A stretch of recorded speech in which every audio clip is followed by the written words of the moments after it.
ত্রয়োদশ জাতীয় সংসদ নির্বাচনকে সামনে রেখে দেশের রাজনৈতিক অঙ্গনে আলোচনার শীর্ষে উঠে এসেছেন বিএনপির ভারপ্রাপ্ত চেয়ারম্যান তারেক রহমান। দলীয় ঘোষণায় জানানো হয়েছে, দীর্ঘ 17 বছর পর আগামী 25শে ডিসেম্বর তিনি দেশে ফিরছেন।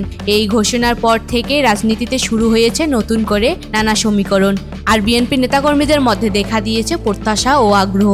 তারেক রহমানের আগমনকে কেন্দ্র করে দলের প্রস্তুতি, আগামী দিনের রাজনৈতিক কৌশল এবং নির্বাচনে তার ভূমিকা সবকিছুই এখন আলোচনার কেন্দ্রে। নেতাকর্মীরা তার দেশে ফেরাকে আন্দোলন ও নির্বাচনী রাজনীতিতে একটি গুরুত্বপূর্ণ মোড় হিসেবে দেখছেন।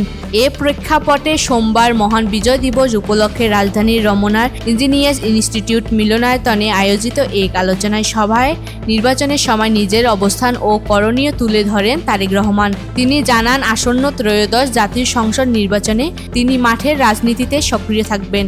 গ্রাম, শহর, বন্দর, ওয়ার্ড, মহল্লা থেকে শুরু করে রাজপথে সরাসরি প্রচারণায় অংশ নেওয়ার ঘোষণা দেন তিনি। একই সঙ্গে জনগণের অধিকার প্রতিষ্ঠার আন্দোলন ও কর্মসূচিতে নেতাকর্মীদের সাথে কাঁধ মিলিয়ে থাকার অঙ্গীকার করেন।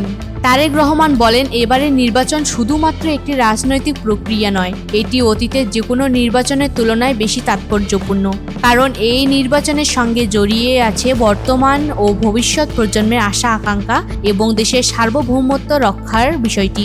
তিনি আরও অভিযোগ করেন, এটি স্বার্থান্বেষী গোষ্ঠী নানা শর্ত ও অজুহাত সামনে এনে নির্বাচন প্রক্রিয়াকে বাধাগ্রস্ত করার চেষ্টা করেছে।